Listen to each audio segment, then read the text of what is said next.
STV news కి స్వాగతం. ముందుగా ఈనాటి ముఖ్య అంశాలు. నేడు పార్టీ కీలక నేతలతో భేటీ కానున్న సీఎం జగన్. మేనిఫెస్టోలో పొందుపరిచే అంశాలపై తుది కసరత్తు.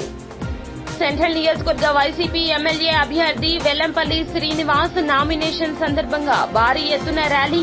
ఎన్నికల్లో తాను ఖచ్చితంగా 25,000 మెజారిటీతో గెలుపొందుతానని వెల్లడి. జనసేన పార్టీ పేరుతో మాజీ నాయకుడు పోతిన మహేష్ భారీగా వసూళ్లకు పాల్పడ్డారని ఆరోపించిన ఆ పార్టీ రాష్ట్ర కన్వీనర్ బాడిత శంకర్ పవన్ ను విమర్శిస్తే చూస్తూ ఊరుకోమని హెచ్చరిక. ఏపీలో 3 పార్టీల కలయిక శుభ పరిణామమని, కూటమి అభ్యర్థులకు మద్దతు ఇవ్వాలన్న మెగాస్టార్ చిరంజీవి పిలుపు ఇవ్వడం పట్ల స్పందించిన ఏపీ ప్రభుత్వ సలహాదారు సజ్జల ఎంతమంది కలిసి వచ్చినా వైసీపీని ఓడించలేరని వెల్లడి.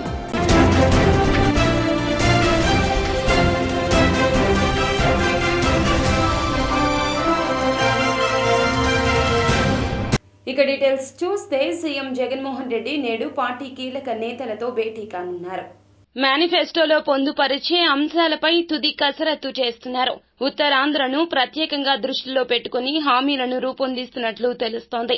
అటు అన్ని వర్గాలకు లబ్ది కలిగేలా మేనిఫెస్టోను సిద్దం చేస్తున్నారు. తుది మేనిఫెస్టోను సోమవారం ఖరారు చేయనున్నారు జగన్. ఈ నెల 26, 27 తేదీల్లో మేనిఫెస్టో విడుదల చేసే అవకాశమున్నట్లు సమాచారం. ఈ నెల 25న నామినేషన్ దాఖలు చేయనున్నారు. ఆ తర్వాతే మేనిఫెస్టో విడుదలకు సన్నాహాలు చేస్తారు. వైసీపీ పశ్చిమ నియోజకవర్గ ఎమ్మెల్యే అభ్యర్థి వెల్లంపల్లి శ్రీనివాసరావు నామినేషన్ సందర్భంగా భారీ ఎత్తున ర్యాలీ నిర్వహించారు. తొలుత సత్యనారాయణపురం శివాజీ కేఫ్ సెంటర్లోని శివాలయంలో ప్రత్యేక పూజలు నిర్వహించిన అనంతరం పార్టీ శ్రేణులు అభిమానులతో కలిసి ర్యాలీగా నగరపాలక సంస్థ ఆర్వో కార్యాలయానికి బయలుదేరి వెళ్లారు. ఎన్నికల్లో తాను ఖచ్చితంగా 25,000 మెజారిటీతో గెలుపొందుతానని ఈ సందర్భంగా వెల్లంపల్లి పేర్కొన్నారు. ఇప్పటి వరకు కూడా వేల మంది ప్రజానికం బయటకు వచ్చి నాకు ఆశీస్సులు అందించడం చాలా సంతోషంగా ఉంది. చాలామంది ఇది నామినేషన్ ర్యాలీ కాదు, విజయోత్సవ ర్యాలీ లాగా ఉందని చెప్పని ప్రతి ఒక్కళ్ళు కూడా చెప్పడం చాలా సంతోషంగా ఉంది. మా ప్రతిపక్ష నాయకుడు ఉన్నాడు ఇక్కడ, బాగుండవమ్మా అని చెప్పని, అతని నామినేషన్ వేయడానికి కూడా మనుషులు లేని పరిస్థితి వాళ్ళకి. తన కొడుకు తప్ప మిగతా నాయకులు ఎవరు కూడా నామినేషన్కి వచ్చిన దాఖలా లేదు. ఆ నాయకుడు మాకు పోటీ అంట, ఆ నాయకుడు గెలుస్తాడని చెప్పని బేరాలు పలుకుతున్నాడు. నేను ఒక్కటే చెప్తున్నా, నామినేషన్ సందర్భంలో చెప్తున్నాను, అతన్ని ఓడించడం ఖాయం. బోండోమ అనే వ్యక్తి సెంట్రల్ నియోజకవర్గంలో ఓటు అడిగే అర్హత లేని వ్యక్తి. సెంట్రల్ నియోజకవర్గంలో ఎంతోమంది ఈరోజు వేలల్లో బయటికి రావడం జరిగింది. ఈరోజు కార్యకర్తలతోటి ఎంతో ఉత్సాహంగా ఈరోజు నామినేషన్ వేయటానికని బయలుదేరడం జరిగింది. ఇది నామినేషన్కి వెళ్తున్న కార్యక్రమంగా లేదు, ఇది ఒక విజయోత్సవం లాగా ఈరోజు జరుపుకున్నాము. అలాగే జూన్ 4వ తారీఖున ఇంతకన్నా మెండుగా ఎంతో ఉత్సాహంతో, ఎంతో ఆనందంతో వైఎస్ఆర్సీపీ కుటుంబ సభ్యులు, నాయకులు అందరూ ఇంతే ఉత్సాహంతో, ఇంత ఆనందంతో జరుపుకుంటామని, ఏదైతే ప్రతిపక్షం వాళ్ళు ఉన్నారో మొన్న ఉమ్మ గారు జనసేన పార్టీ పేరుతో మాజీ నాయకుడు పోతిన మహేష్ భారీగా వసూళ్లకు పాల్పడ్డారని ఆ పార్టీ రాష్ట్ర కన్వీనర్ బాడిత శంకర్ ఆరోపించారు. పవన్ ను విమర్శిస్తే చూస్తూ ఊరుకోమంటూ హెచ్చరించారు. ప్రెస్ క్లబ్ లో విలేకరులతో మాట్లాడారు. నగరంలో జనసేన పార్టీని మహేష్ చంపేశారని, పార్టీని అడ్డం పెట్టుకుని అక్రమ వసూళ్లకు పాల్పడ్డారంటూ ఆరోపించారు. అమ్మవారి గుడిలో గుత్తేదారులను బెదిరించి భారీగా దండుకోవడం అందరికీ తెలిసిందే అన్నారు. మెగా కుటుంబీకుల సినిమాలు విడుదలైతే పంపిణీదారులు, థియేటర్ మేనేజర్లకు ఫోన్ చేసి 100 టికెట్లు తెప్పించి బ్లాక్ లో విక్రయించారని ఆరోపించారు. నగరంలో ఒక్క కార్పొరేటర్ ని కూడా గెలిపించుకోలేకపోయారన్నారు. ప్రతిరోజు కూడా ఈ ప్యాకేజీ స్టార్ పోతిన మహేష్ పవన్ కళ్యాణ్ గారి మీద ఇష్టం వచ్చినట్లు అవాకులు చెవాకులు పేలుతున్నాడు. నువ్వు జనసేన పార్టీ పట్టుకుంటేనే నీ గుర్తింపు వచ్చిందే తప్ప నువ్వెవరవో తెలీదు. జనసేన పార్టీలో చేరిన తర్వాత అంచెలంచెలుగా సోషల్ మీడియాలో చేరి పవన్ కళ్యాణ్ గారిని దూషించడం చాలా విడ్డూరంగా ఉంది. మరి విజయవాడ నగరంలో జనసేన పార్టీని అడ్డు పెట్టుకొని ఎన్ని దుర్మార్గాలు చేసావంటే నువ్వు విజయవాడ నగర అధ్యక్షుడిగా ఉండి 64 సీట్లకు పోటీ చేశావు. అందులో 12 బీజేపీకి. సినిమా ఏది రిలీజ్ అయినా మెగాస్టార్ది గారిది కానీ, చరణ్ గారిది కానీ, అల్లు అర్జున్ గారిది కానీ, పవన్ కళ్యాణ్ గారిది కానీ ఏది రిలీజ్ అయినా సరే డిస్ట్రిబ్యూటర్లకు ఫోన్ చేస్తాడు, మాకు దీనికో 100 టికెట్లు ఇవ్వండి, దీనికో 100 టికెట్లు ఇవ్వండి అని. ప్రతి థియేటర్కి ఫోన్ చేసి రాష్ట్ర వ్యాప్తంగా ఒక పెద్ద భారీ కార్యక్రమాన్ని చిరంజీవి గారి అభిమానులందరూ, మెగా అభిమానులందరూ జనసేనాని వైపే ఉన్నారని చెప్పి ఒక కార్యక్రమాన్ని ఇదే ఐలాపురంలో ఆ కార్యక్రమం ఏర్పాటు చేశాం. ఆనాడు నువ్వు ఆ కార్యక్రమానికి మేము పిలవకపోయినా నువ్వు వచ్చి నువ్వు ఏ స్థానంలో మమ్మల్ని శ్యామ్ గారు నన్ను కూడా మాట్లాడినాయండి, శ్యామ్ గారు నన్ను కూడా మాట్లాడినాయండి అని చెప్పి నువ్వు ఏ విధంగా ఒక గంటన్నర సేపు నన్ను బతిమలాడుకున్నావు, నన్ను కూడా మాట్లాడండి, నన్ను కూడా మాట్లాడినాయండి అని చెప్పేసి. అది ఆనాడు నీకు జనసేన పార్టీలో నీకున్న స్థానం. ఎంతమంది కలిసి వచ్చినా వైసీపీని ఓడించడం జరగని పని అని ఏపీ ప్రభుత్వ సలహాదారు సజ్జల వెల్లడించారు. కూటమి అభ్యర్థులకు చిరంజీవి మద్దతు ప్రకటించడం పట్ల తాము ఏమీ ఆశ్చర్యపోవడం లేదంటూ ఏపీ ప్రభుత్వ సలహాదారు సజ్జల అన్నారు. చిరంజీవినే కాదు ఇంకెవరైనా వచ్చి మద్దతు ఇచ్చినా తమకు నష్టం లేదన్నారు. ఎంతమంది కలిసి వచ్చినా వైసీపీని ఓడించడం జరగని పని అని ఉద్ఘాటించారు. ఏపీ ఎన్నికల ముఖ చిత్రంలో ఇప్పుడు ఒక స్పష్టత వచ్చిందని, ఇటువైపు సీఎం జగన్ ఒక్కరే ఉన్నారని అటువైపు గుంట నక్కలు, తోడేళ్లు, ముళ్ల పందులు ఉన్నాయంటూ సజ్జల వ్యాఖ్యానించారు. శుభం, మరింత మంచిది. It is not about Chiranjeevi ఆరు ఇంకొకరు, ఒక వ్యక్తిలో కాదు, మొత్తం శక్తులన్నీ ఏకమైనాయి ఆ పక్క. దానికి ఇంకొక 2 వ్యక్తులు ఎక్కువ జోడైతే దానివల్ల ఒరిగేది లేదు. నిజంగా చెప్తున్నా కదా, ఈరోజు ఎంత హాయిగా ఉందంటే స్పష్టత ఉంది. ఆంధ్రప్రదేశ్ రాజకీయ స్క్రీన్ మీద, ఆ తెర మీద జగన్మోహన్ రెడ్డి గారు ఒక్కరు ఒకవైపు ఉన్నారు, మొత్తం తోడేళ్లు, గుంట నక్కలు, నానా రకాల హైనాలు, ఇంకా ఏవో ఉన్నాయి ముళ్ళ పందులు అన్నీ కలిసి ఇంకో పక్క వచ్చినాయి. ఈ పక్క జగన్మోహన్ రెడ్డి గారు ఒకరు ఉన్నారు, జనమంతా ఇటున్నారు. ఆ పక్క వాళ్ళందరూ అధికారం కోసం ఉన్నారు. ఈయన అధికారం అంటే ఒక బాధ్యతగా ప్రజలకు మమేకమై ప్రజలకు సేవ చేయడమే ఒక లక్ష్యంగా, ఓ మంచి రాష్ట్రంగా, అభివృద్ధి చెందిన రాష్ట్రంగా సంక్షేమం ద్వారా దీన్ని తీర్చిదిద్దాలని లక్ష్యంతో ఈయన ఉన్నారు. ఈ స్పష్టత ఉండడం అనేది మాకు కలిసి వస్తుంది. రాక్షస రాజ్యాన్ని పారదోలేందుకు అందరూ సహకరించాలని మాజీ మంత్రి దేవినేని ఉమా పిలుపునిచ్చారు. మైలవరం నియోజకవర్గంలో కీలక పరిణామం చోటు చేసుకుంది. టికెట్ విషయంలో భంగపడ్డ టీడీపీ సీనియర్ నేత దేవినేని ఉమను టికెట్ దక్కించుకున్న వసంత కలిశారు. గొల్లపూడిలోని ఉమా కార్యాలయానికి వెళ్లి తన నామినేషన్ ఘట్టానికి హాజరు కావాల్సిందిగా వసంత కోరారు. హాజరవుతానంటూ ఉమా మాట ఇచ్చారు. ఈ సందర్భంగా మాట్లాడుతూ 5 ఏళ్లు పడ్డ కష్టాలను పక్కన పెట్టి చంద్రబాబుని సీఎంని చేసేందుకు కృషి చేద్దామంటూ పార్టీ శ్రేణులకు దేవినేని ఉమా పిలుపునిచ్చారు. టీడీపీ తీసుకున్న నిర్ణయం తనకు శిరోధార్యమని ఈ సందర్భంగా పేర్కొన్నారు. ఎన్నికల్లో ఇద్దరం కలిసి పోటీ చేశాం. అతను కాంగ్రెస్ పార్టీకి, నేను తెలుగుదేశం పార్టీ. 94లో రమణ గారు అక్కడ శాసనసభ్యుడిగా గెలవటం, మంత్రి అయ్యారు. 99లో మేము ఇద్దరం కలిసి పోటీ చేసాం. తను కాంగ్రెస్ పార్టీలో, నేను తెలుగుదేశంలో. తర్వాత 2004లో వసనాయేశ్వరరావు గారు ఆ పార్టీ తరఫున, నేను తెలుగుదేశం తరఫున పోటీ చేశాను. తర్వాత మైలవరానికి నేను రావడం జరిగింది. మైలవరం నుంచి మొన్న 9లో 14లో మనం ఇక్కడ జరగడం జరిగింది. 19లో మన ఎన్నికల్లో ప్రసాద్ వైసీపీ నుంచి పోటీ చేయటం, నేను తెలుగుదేశం నుంచి పోటీ చేయడం జరిగింది. మరి తమిళ శాసనసభ్యుడిగా ఇచ్చాడు. 5 ఏళ్ళు ప్రధాన ప్రతిపక్షం మాటిస్తూ ముందే చెప్పాను, నేను ఇందాక కొత్త పాఠాలు లేదు. ఈ అక్క చెల్లెళ్ళు అట్లాగే అన్నదమ్ములు నేను ఇప్పుడంతా స్క్రీన్ ద్వారానే పని చేపిస్తా ఉన్నాను, గతంలో కలుపుకొని వెళ్తా ఉన్నాను. ఏదన్నా మన అఫ్సర్ భాయ్ దగ్గర జరిగిన విషయం కూడా నేను ఉద్దేశపూర్వకంగా చేసినాయి కాదు, అక్కడ ఒక క్రమంలో జరిగింది. వాళ్ళు గతంలో కొంచెం యాక్టివ్గా ఉన్నారంట, మళ్ళీ యాక్టివ్గా వచ్చారు. క్రమం సమయం తక్కువ, పార్టీ కుటుంబం చాలా పెద్దది కాబట్టి నేను అందరినీ కలుపుకొని వెళ్ళే క్రమంలో చిన్న చిన్న విషయాల్లో జరుగుతూ ఉన్నాయని చెప్తే తప్పకుండా రేపటి నుంచి ఎన్నికల తర్వాత పెద్దల సలహా సూచనలతో అందరం ఒక తాటి మీద ప్రయాణం చేద్దామని చెప్పి తెలియజేస్తూ ఇక్కడికి ఇచ్చేసిన పత్రికా సోదరులకి తెలుగుదేశం పార్టీ కుటుంబం. బందర్ రోడ్లోని వజ్ర గ్రౌండ్స్ లో నూతనంగా RRR ఎగ్జిబిషన్ ను ప్రారంభించారు. బందర్ రోడ్లోని వజ్ర గ్రౌండ్స్ లో నూతనంగా RRR ఎగ్జిబిషన్ ఏర్పాటు చేశారు.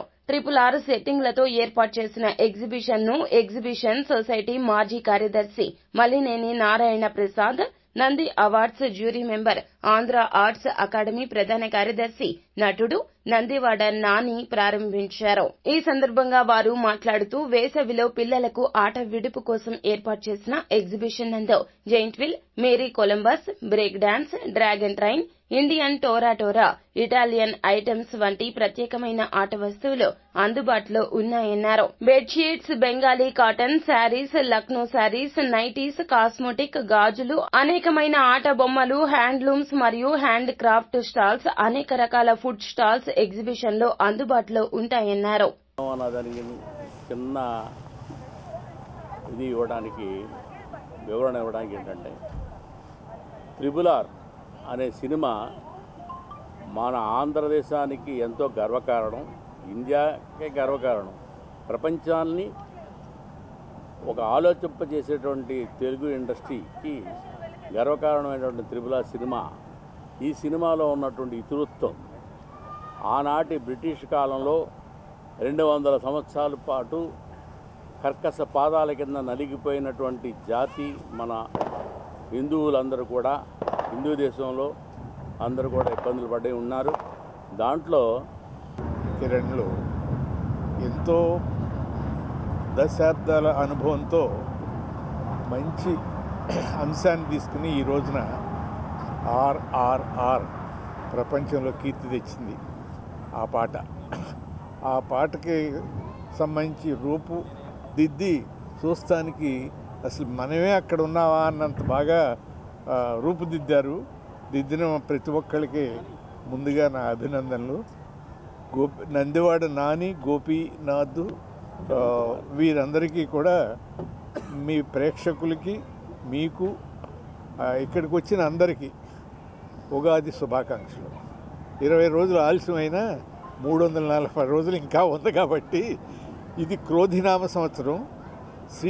క్రోధినామ సంవత్సరంలో అనుభవాన్ని గడించినటువంటి నందివాడ నాని గారు, వారితో పాటుగా చిన్నప్పటి నుంచి కూడా ఈ ఎగ్జిబిషన్ నిర్వహణలోనూ, నిర్మాణంలోనూ, కార్యక్రమాల రూపకల్పనలోనూ చేదోడు వాదాడుగా అడుగడుగున వారిని వెంట ఉండి తిరిగి ఎంతో అనుభవాన్ని సంపాదించుకున్నటువంటి కిరణ్, అలాగే గోపీనాథ్, వీళ్ళందరూ కూడా లాభాపేక్ష లేకుండా ముందుగా ఏదైనా ఒక కార్యక్రమాన్ని చెయ్యాలి అనేటటువంటి ఒక దృఢమైనటువంటి సంకల్పం ఉన్నటువంటి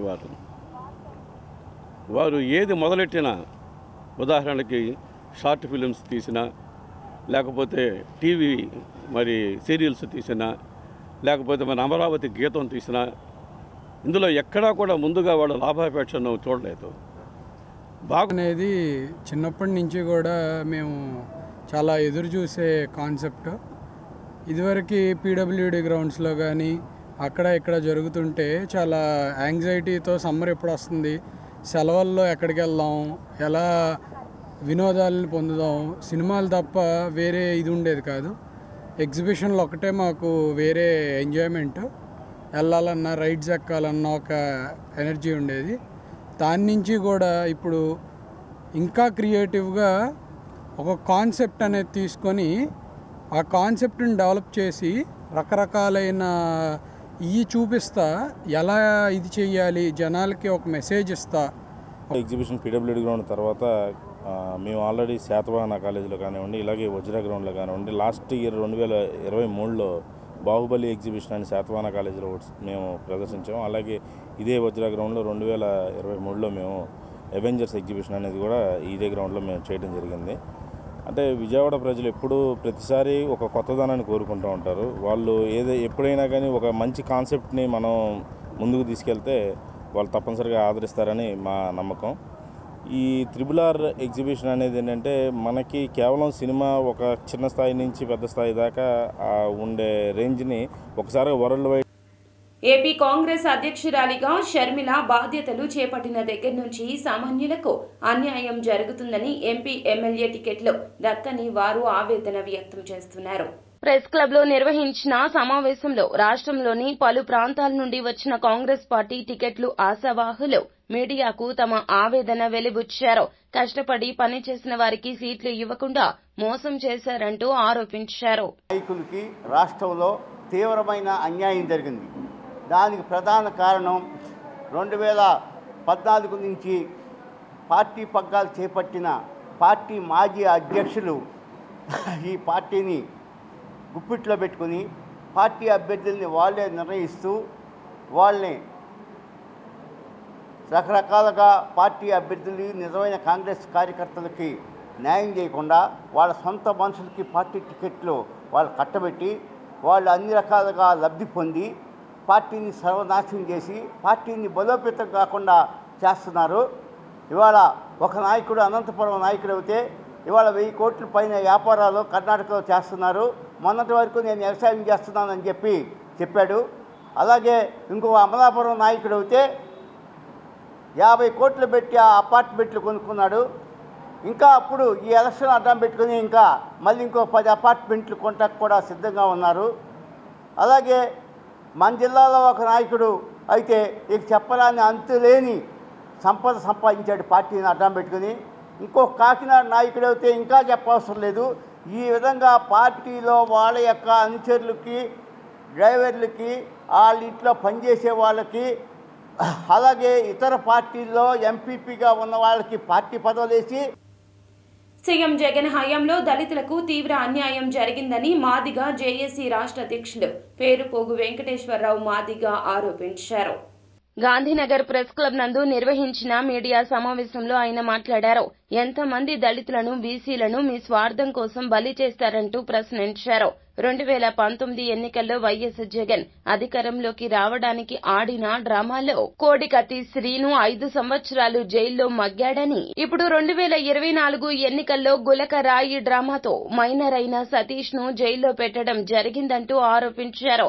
జగన్మోహన్ రెడ్డి గెలవడం కోసం అంత దిగజారిపోతారని ఆగ్రహం వ్యక్తం చేశారు. చంద్రబాబు నాయుడు గారిని ఎస్సీ వర్గీకరణపై స్పష్టమైన వైఖరి ప్రకటించాలని మేము అడిగినప్పుడు తప్పకుండా వర్గీకరణ అధికారంలోకి వస్తే చేస్తాం, నష్టపోయిన మాదిగలకు సామాజిక న్యాయం చేసేంత వరకు మా పార్టీ కట్టుబడి ఉంటుంది అని ఆయన స్పష్టమైన ప్రకటన చేశారు. అదే సందర్భంలో జగన్మోహన్ రెడ్డి గారి అధికారంలోకి వచ్చిన తర్వాత ఈ 5 ఏళ్లలో సంక్షేమ పథకాలు, ఎస్సీలకు చెందిన సంక్షేమ పథకాలు నిర్వీర్యం చేయబడ్డాయి. 27 పథకాలు రద్దు చేయబడ్డాయి. దళితుల మీద దాడులు జరుగుతున్నా పట్టించుకునే పరిస్థితి లేదు. మరి ఎస్సీ ఎస్టీ సప్లాన్ నిధులు దారి మళ్ళాయి. మొత్తంగా మాదిగ యువత ఈ రోజున మాదిగ కార్పొరేషన్కి ₹1 కూడా నిధులు లేకుండా నిర్వీర్యం చేయబడటంతో మాదిగ యువతకు ఉపాధి లేకుండా పోయింది. ఈ పరిస్థితుల్లో జగన్మోహన్ రెడ్డికి మేమెందుకు ఓట్లు వేయాలో, జగన్మోహన్ రెడ్డి సామాజిక న్యాయ బస్సు యాత్ర ఏదైతే ఉన్నదో అది ఎవరి కోసం చేస్తున్నది? ఇది దళితులకు సంబంధించింది కానే కాదు. దళితుల సంక్షేమాన్ని విస్మరించిన జగన్మోహన్ రెడ్డికి ఈ ఎన్నికల్లో ఓటు ఎందుకు వేయాలో జగన్మోహన్ రెడ్డే సమాధానం చెప్పాలని మేము అడుగుతా ఉన్నాం. ప్రజల్లో విశ్వాసం కోల్పోయిన జగన్మోహన్ రెడ్డి గతంలో మరి కోడికత్తి శ్రీనని 2019 ఎన్నికల్లో కోడికత్తి శ్రీననే ఒక డ్రామాని ముందుకు తీసుకొచ్చి గత ఎన్నికల్లో గెలవడానికి ఆ శ్రీననే ఒక అతను ఎస్సీ కులానికి చెందిన వ్యక్తిని వాడుకోవటం జరిగింది. బీజేపీ నాయకులు జగన్ పాలనకు ఆకర్షితులై వైసీపీలో చేరడం శుభపరిణామమని వైసీపీ తూర్పు నియోజకవర్గ ఎమ్మెల్యే అభ్యర్థి అవినాష్ అన్నారు. తూర్పు నియోజకవర్గ పరిధిలోని 16, 17, 18 డివిజన్లకు చెందిన బీజేపీ యువ నాయకులు state OBC zonal incharge Ramakrishna ఆధ్వర్యంలో పలువురు యువకులు వైసీపీలో చేరారు. వైసీపీ అమలు చేస్తున్న సంక్షేమ పథకాల పట్ల ఆకర్షితులై పార్టీలో చేరడానికి ముందుకు రాగా వైసీపీ తూర్పు నియోజకవర్గ ఎమ్మెల్యే అభ్యర్థి దేవినేని అవినాష్ వారికి వైసీపీ కండువా కప్పి పార్టీలోకి ఆహ్వానించారు. ఈ సందర్భంగా అవినాష్ మాట్లాడుతూ బీజేపీ నాయకులు సీఎం జగన్ పాలనకు ఆకర్షితులయ్యి వైసీపీలో చేరడం సంతోషకరమని వెల్లడించారు.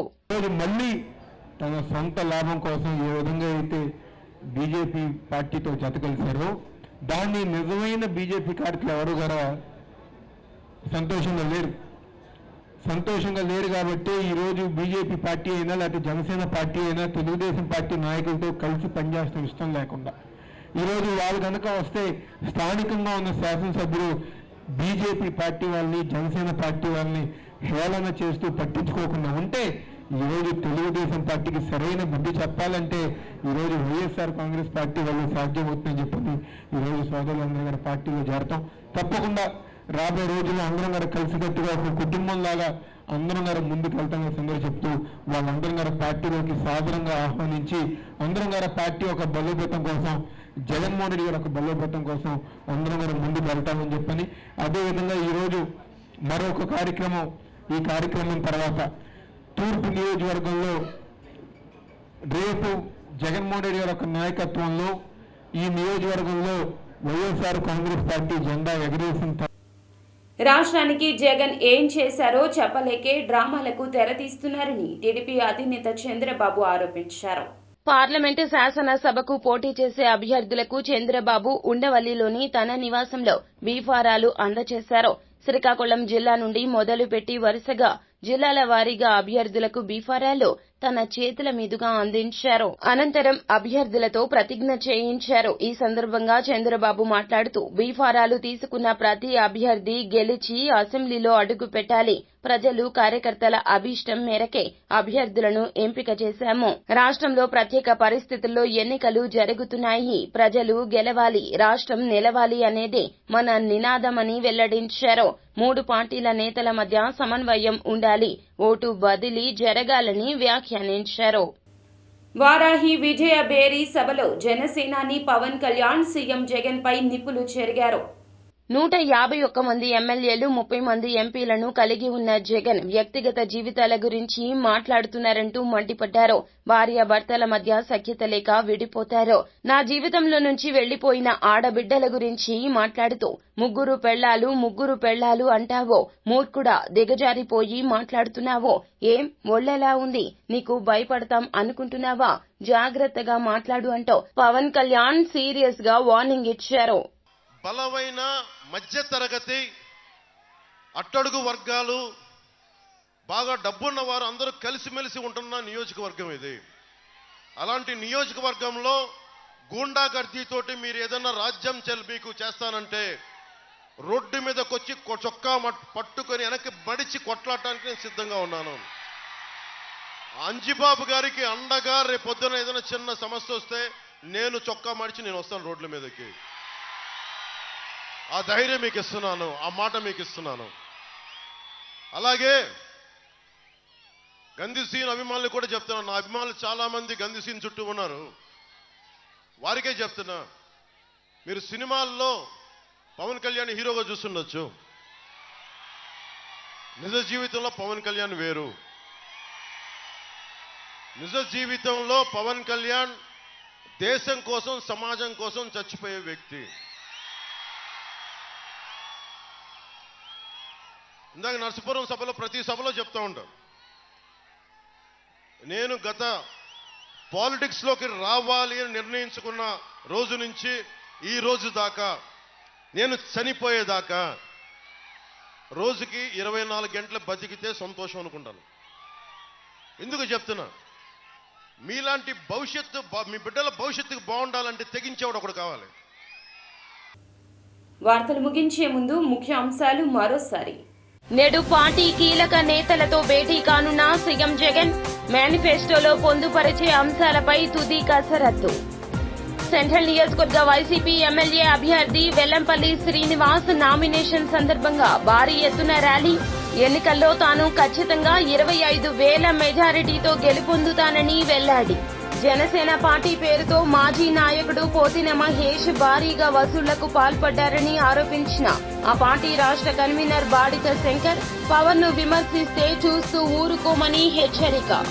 ఏపీలో 3 పార్టీల కలయిక శుభ పరిణామమని, కూటమి అభ్యర్థులకు మద్దతు ఇవ్వాలన్న మెగాస్టార్ చిరంజీవి పిలుపు ఇవ్వడం పట్ల స్పందించిన ఏపీ ప్రభుత్వ సలహాదారు సజ్జల ఎంతమంది కలిసి వచ్చినా వైసీపీని ఓడించలేరని వెల్లడి. SDV న్యూస్ సమాప్తం. నమస్కారం.